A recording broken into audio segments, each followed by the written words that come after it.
Therixa, the queen of the Zerenians, stood in her grand hall, gazing out over the vast expanse of her empire. Her eyes, sharp and calculating, scanned the horizon as if the entire universe could be contained in her gaze. The Zyrenian capital sprawled beneath her, a city of gleaming spires and shimmering lights, reflecting the power she had carefully built over decades.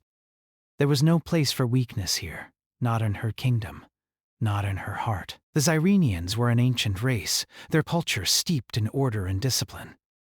Love, as they understood it, was an unpredictable force that could unravel everything they had worked for, and so they had a law that forbade any Zyrenian from engaging in romantic relationships with other species. It had been this way for as long as Therixa could remember. She had been raised with the understanding that love was a dangerous game, a distraction from the duties of leadership, and something to be avoided at all costs. It was a law that she herself had enforced without question, for the good of her people. She had watched as her predecessors had upheld it, and she had seen the consequences when it was broken. She was not a fool, nor was she willing to let something as trivial as emotion interfere with her ability to lead. Her people looked to her for strength, for stability. The queen's role was clear. She was to protect her empire, and love had no place in that. But today, something was different. Today, the human ambassador, Nathaniel, arrived. Therixa had been prepared for this moment. She had seen humans before, from a distance. Their species was known for their unpredictability, their emotions, their passions. It was said that humans were driven by love, by a need for connection that often led them into chaotic situations. Therixa had no time for such things. She had a duty to maintain the peace and the laws of her empire, and the humans, with their wild hearts, were a reminder of what could happen when love went unchecked. Nathaniel entered the grand hall with the full weight of his species' history behind him. He was tall, his posture straight but relaxed, as though he had spent years negotiating in places of great importance. His dark eyes scanned the room, taking in the opulence of the Zyrenian capital. But his gaze quickly found its way to the throne where Therixa sat. He met her gaze, and for a moment neither of them spoke. The air between them was thick with tension, as if they were both aware of the power each of them held, but neither was willing to show the other what lay beneath the surface. "Your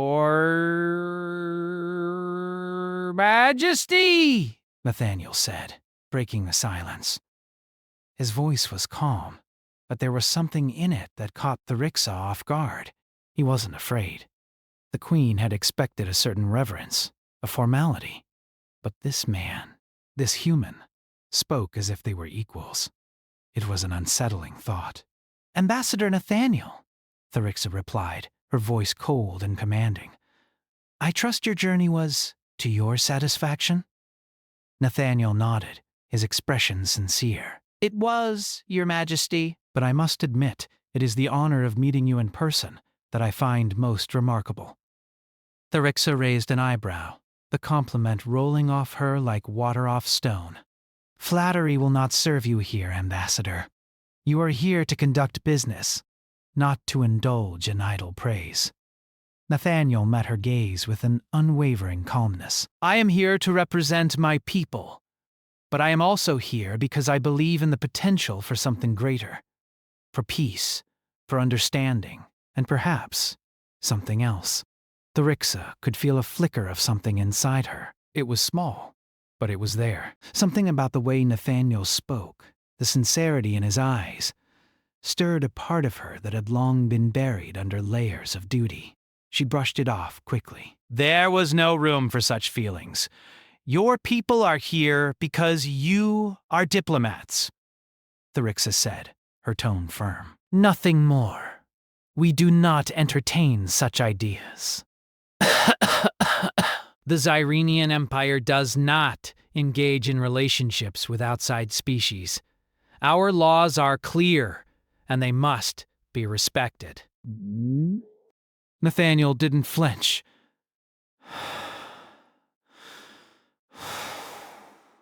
But I believe the world is changing. If we continue to live by laws that only divide us, then we will never move forward. We will never truly understand one another. Therixa was silent for a moment, considering his words. It was clear that Nathaniel was more than just a representative of his species. He was a man of conviction, someone who believed in something greater than the politics that governed his world. And that, more than anything, intrigued her. But she would not show it. "Your opinions are noted, Ambassador," Therixa said, standing from her throne. "But I assure you, no law is going to change. The Zyranian Empire is built on order, on discipline. We will not be swayed by idealism." Nathaniel bowed his head slightly, his lips curving into a smile that seemed to carry a hint of something more. "Idealism," he repeated softly, as though tasting the word. "Perhaps. But sometimes, change begins with something small. A conversation, a connection." Therixa's heart skipped a beat. She shook it off immediately, but the feeling lingered. There was something about Nathaniel's presence that unsettled her, something she couldn't place. It was more than his ideas. It was the way he looked at her, as though he could see beyond the walls she had built around herself. As if he could see her, the person, and not just the queen. She dismissed the thought. This was foolishness. She was the queen. She had her empire to protect. There was no room for the likes of him, no room for whatever it was he made her feel. Days passed, and the delegation from Earth settled into the heart of the Zyranian capital. The grand hall where they had first met became the setting for their daily meetings, where discussions about trade, technology, and politics took place. But beneath the surface of these formal exchanges, something more was stirring between Therixa and Nathaniel.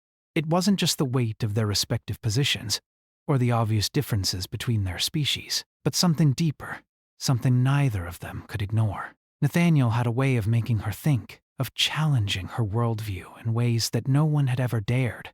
At first, it annoyed her. The audacity of this human, so sure of his ideals, so willing to question the very foundation of her people's laws. But with each passing day, his words lingered in her mind. The idea that perhaps not all laws were perfect, that maybe the desire for connection, the human capacity for love, had more value than she had ever realized. The queen had always been taught that emotions were a weakness, that they could cloud judgment and lead to chaos. Her empire, built on centuries of power and order, was held together by these very laws. Love between species had led to conflicts before. It had led to wars. So why would she risk everything for something so unpredictable? And yet, there were moments during their meetings when Nathaniel's eyes would meet hers in a way that made her heart beat faster. He wasn't afraid of her. In fact, there was something in his gaze that seemed almost admiring, as though he saw her not just as the queen of the Zyranians, but as a person. It was a feeling she hadn't experienced in years, and it unsettled her more than she cared to admit. Nathaniel, for his part, remained steady. Despite the cultural chasm between them, despite the law that loomed over them like an unbreakable wall, he never once treated her as anything less than an equal. Their conversations, though brief, were filled with a curiosity that transcended diplomacy. He was fascinated by her people, their history, their achievements. But more than that, he wanted to understand her, the real her, not just the ruler, not just the queen. And in return, Therixa found herself curious about him, about his world, about his experiences, and about the warmth in his smile that was so different from the coldness of her own people. One evening, after another long day of meetings, Nathaniel asked her to join him for a walk through the palace gardens. It was a request she could have easily refused, but something about the way he asked, something in the quiet sincerity of his voice, made her agree. She had always been guarded, always maintained control of every situation, but tonight she allowed herself to be led into the unknown. The garden was breathtaking, filled with exotic plants that glowed softly in the moonlight. The air was cool, the scent of flowers sweet and calming. They walked in silence for a while, the sound of their footsteps the only noise in the peaceful night. Nathaniel, for the first time since arriving, seemed at ease, as though the weight of their negotiations and the strict laws of her empire no longer hung over them. "I've been thinking a lot about what you said," Therixa said, breaking the silence. She didn't look at him, but she could feel his presence beside her, steady and unwavering. "Oh?" Nathaniel replied, his voice warm. "About the law?" Therixa nodded, her eyes scanning the horizon. "Yes, you make it seem as though love could be more than a weakness. But the history of my people, it's filled with chaos caused by emotions. Wars that started because of love, or jealousy, or hatred. We cannot afford such things." Nathaniel's voice was soft but persistent. "But doesn't that prove the power of love? If it can change so much, for better or worse, doesn't that mean it's something worth understanding, worth embracing?" She didn't respond immediately. His words echoed in her mind, challenging everything she had been taught. She had lived her entire life with the belief that love between species was a dangerous liability, something that would unravel her carefully constructed world. Yet Nathaniel spoke with such conviction, as though he truly believed that love was the key to something greater. "What if it's not as dangerous as you think?" Nathaniel continued, his voice low. "What if love isn't the thing that tears us apart, but the thing that brings us together? What if it's the thing that makes us stronger?" Therixa felt a shiver run through her. It wasn't just his words, but the way he said them, with such raw sincerity.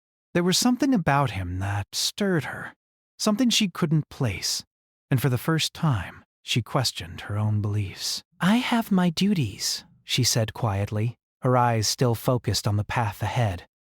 "My people depend on me to lead them, to protect them. I cannot let something like love get in the way." Nathaniel stopped walking, gently taking her arm to halt her. She turned to face him, surprised by his touch but not pulling away. His expression was serious, his gaze unwavering. "I understand," he said softly. "But you deserve to have something for yourself, too. You've spent your entire life protecting your people, your empire. But who protects you, Therixa? Who takes care of you?" Her heart skipped a beat. The question hung in the air, and for the first time, she felt a vulnerability she had never allowed herself to feel. Her entire existence had been about control, about strength, about being the ruler who never wavered. But in this moment, in the soft light of the garden, standing face to face with Nathaniel, she felt a part of her wall begin to crack. "Hi," Therixa started, but the words caught in her throat. She had never allowed herself to be seen like this, never allowed herself to wonder about the possibility of something more than her duties. But there was something in Nathaniel's eyes, something that made her want to believe in the impossible. For the first time in her life, she wanted to be more than just the queen. She wanted to be something else. Someone else. Nathaniel stepped closer, his voice barely a whisper. "You don't have to be alone in this. You don't have to carry the weight of everything by yourself." Therixa's breath caught in her throat. She had always been alone. The weight of her crown, her title, her people's expectations. It was a burden she had never shared with anyone. And now, standing here with Nathaniel, she felt the burden lighten, just for a moment. "You speak as if you could be something more than an ambassador to me," she said, her voice shaky but steady. She couldn't believe she had said it. The words that had been buried deep inside her, for so long, suddenly out in the open. Nathaniel smiled, a small, genuine smile. "I'm not asking for anything, Therixa. I'm just asking you to consider the possibility that maybe you don't have to do this alone." And for the first time, she considered it. The days that followed the evening in the garden seemed to pass in a blur. Meetings continued, but Therixa found it increasingly difficult to focus. Every time she saw Nathaniel, every time their paths crossed in the corridors of the palace or during their daily briefings, the conversation from the garden lingered in her mind, like a quiet hum in the background of her thoughts. He had spoken words that were dangerous, words that had the power to shake the foundation of everything she believed. For years, Thyrixa had kept her distance from emotions. Her entire rule had been built upon the principle of detachment.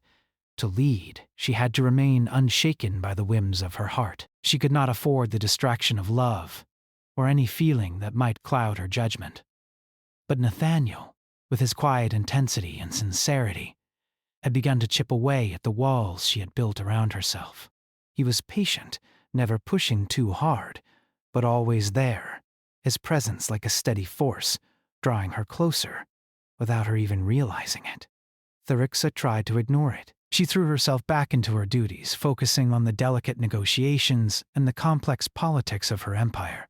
But every day, Nathaniel's words echoed louder in her mind. You deserve to have something for yourself, too. That simple phrase played over and over, and each time it made her feel more restless, more uncertain. One evening, after another round of talks, Thyrixa found herself walking the palace halls alone, lost in thought. Her footsteps echoed through the quiet corridors, a sound she had always found comforting. But tonight, they only served to remind her of her isolation. She was the queen, the ruler of an entire empire. She was meant to be strong, untouchable, and yet here she was, feeling the pull of something she had always believed to be beneath her. As she turned a corner, she almost bumped into Nathaniel. He was standing there, as if waiting for her. His expression was calm, but there was a glimmer in his eyes, the same one that had unsettled her from the first moment they met. It was a look that said he understood more about her than she was willing to admit. "I was hoping I could speak with you for a moment," Nathaniel said, his voice steady and sure. Thyrixa's heart skipped a beat, but she quickly masked the reaction. "What is it, Ambassador?" He didn't address her title. He simply looked at her, as though he saw the person beneath the queen. "I've been thinking about what you said, about your people and the laws you live by." Thyrixa raised an eyebrow. "I've already told you my position on the matter. The laws are non-negotiable." Nathaniel stepped a little closer, his gaze unwavering. "But are they? Non-negotiable, I mean." She felt a sharp pang in her chest. His words were a challenge, but not in the way that they had been before. This time, there was a quiet plea beneath them.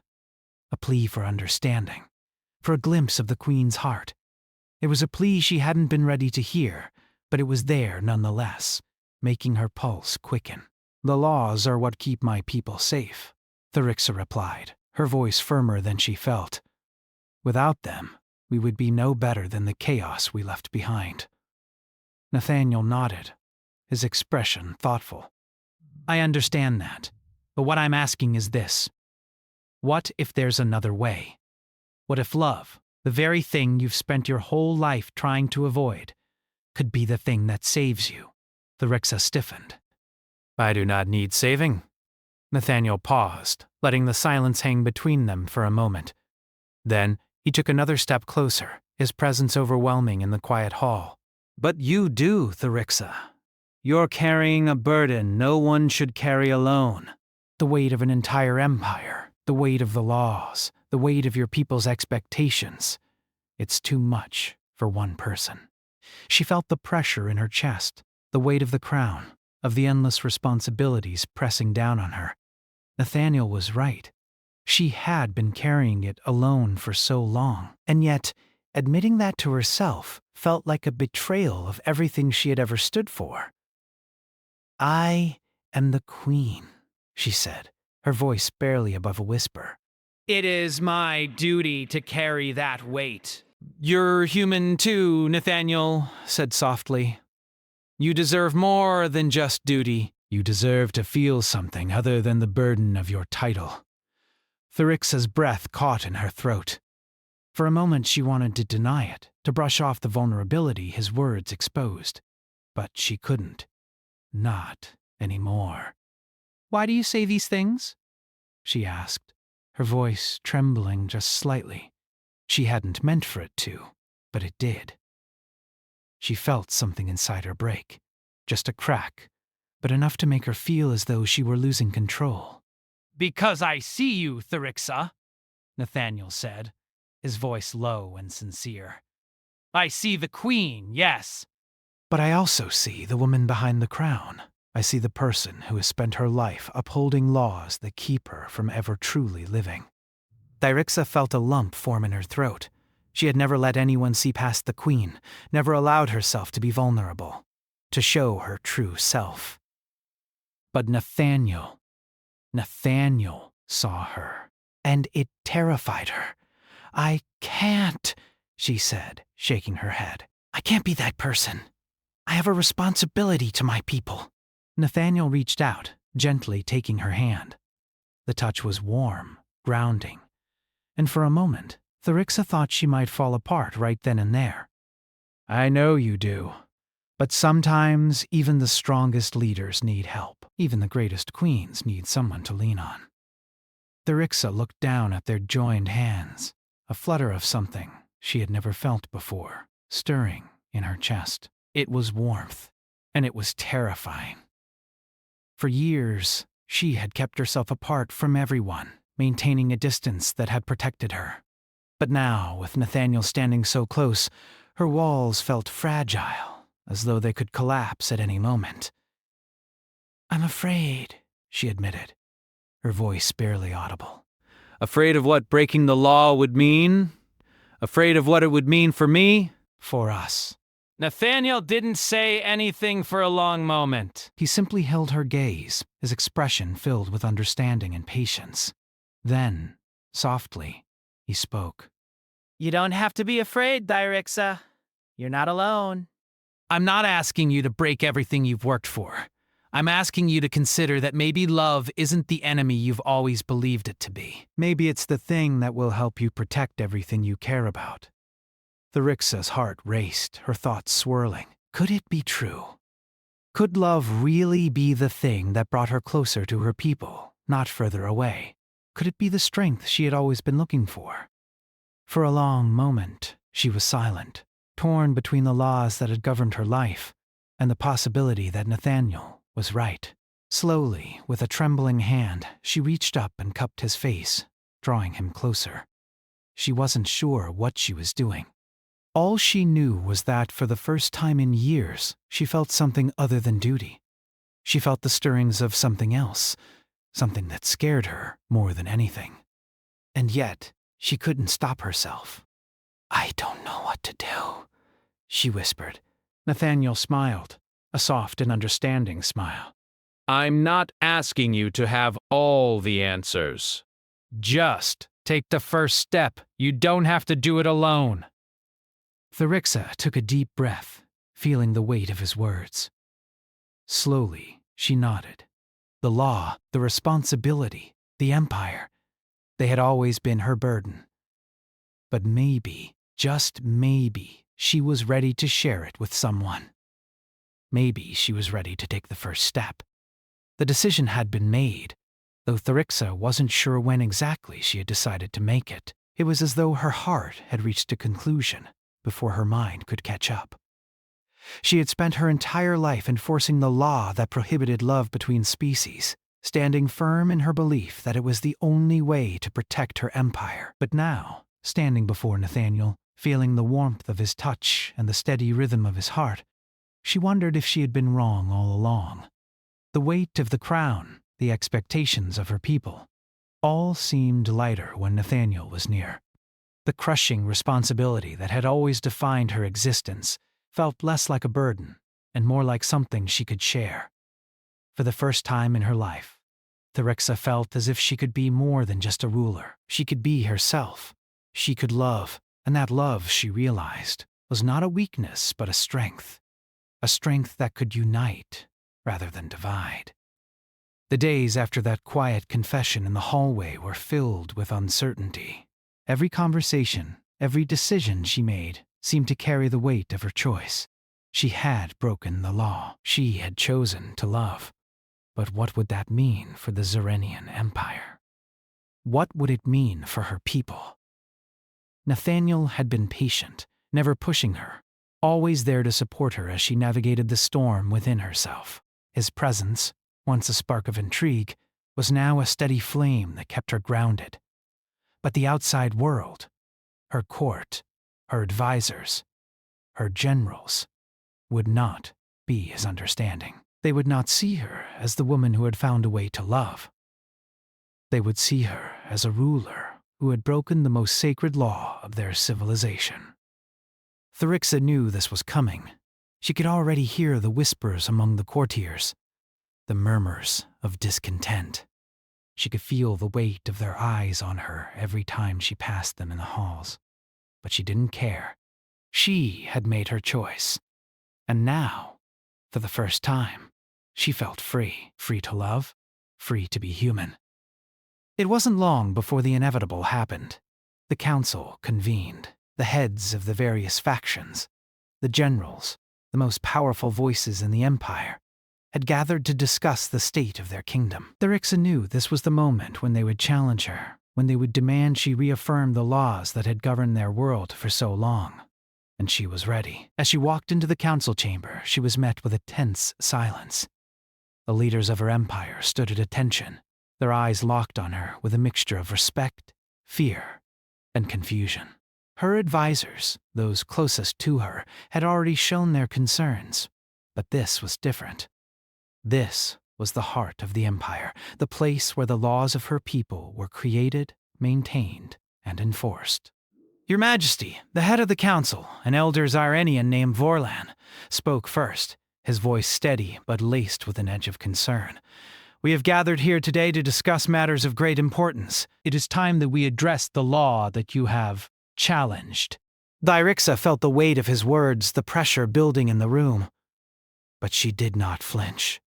She stood tall, her heart steady, her resolve firm. She had chosen this path, and she would not back down now. The law is sacred, Vorlan continued, his eyes not leaving hers.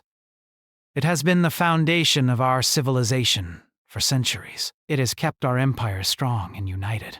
But now we hear that you, our queen, have broken it. That you have chosen to defy the very law that has kept our people safe. Therixa's heart beat in her chest, but she kept her voice calm and measured. The law was created to protect us, yes, but it has also kept us from something greater. It has kept us from truly understanding the value of connection, of unity. Love, in its purest form, is not a weakness. It is a strength, and it is something that can bind us together, not tear us apart. The council members exchanged uneasy glances. Vorlan stepped forward, his expression grim. And what of the consequences, Your Majesty? If we allow this weakness to take root, what happens when it leads to chaos? What happens when it disrupts the balance of our empire? Therixa met his gaze without hesitation. I believe love has the power to bring people together, to forge bonds that transcend species, that transcend borders. It is not chaos we are creating, but unity, a new kind of strength. I will not stand by and allow our empire to remain shackled by fear. I have seen what love can do, what it can build, and I refuse to deny it any longer. There was a long silence in the chamber, the weight of her words hanging heavily in the air. The council members were divided, some whispering among themselves, others looking at the queen as though she had just committed an unforgivable betrayal. Vorlan stepped back, his face drawn tight with disapproval. You are breaking the foundation of everything we have built, he said softly, almost to himself. You are risking the stability of the entire empire. Therixa's voice softened, but it carried the weight of her conviction. I am not breaking it. I am rebuilding it. We have lived in fear of love for too long, and I will not let that fear control us anymore. Nathaniel, who had been standing quietly behind her, stepped forward, his presence steady and reassuring. He had always been there, quietly supporting her, never demanding more than she was willing to give. And now, as she stood before her council, he was a symbol of everything she was fighting for. I stand with her, Nathaniel said, his voice strong and unwavering. This is not just about love between species. This is about seeing each other. Truly seeing each other, and realizing that we are all more alike than we are different. The Queen is right. The Empire can only grow stronger if we embrace what we have been too afraid to accept. Therixa looked at Nathaniel, her heart swelling with something she had long buried. She had never allowed herself to depend on anyone, never allowed herself to need anyone. But now, in this moment, with him by her side, she knew she had made the right choice. She wasn't just the Queen anymore. She was a person who had found the courage to love. The room was still, the tension palpable. But slowly, very slowly, some of the council members began to speak. Their voices were hesitant at first, but they grew louder as they realized what Therixa had done. The law that had once bound them, that had once kept them apart from the rest of the galaxy, was no longer the law that would define them. The Queen had made her choice. She had broken the law, but in doing so, she had begun to rebuild her empire. An empire not based on fear, but on understanding. An empire where love and the connections it brought could be its greatest strength. And as the council session ended, and the murmurs of change began to echo through the halls of the palace, Therixa knew one thing for certain. She was not alone, and neither was her empire.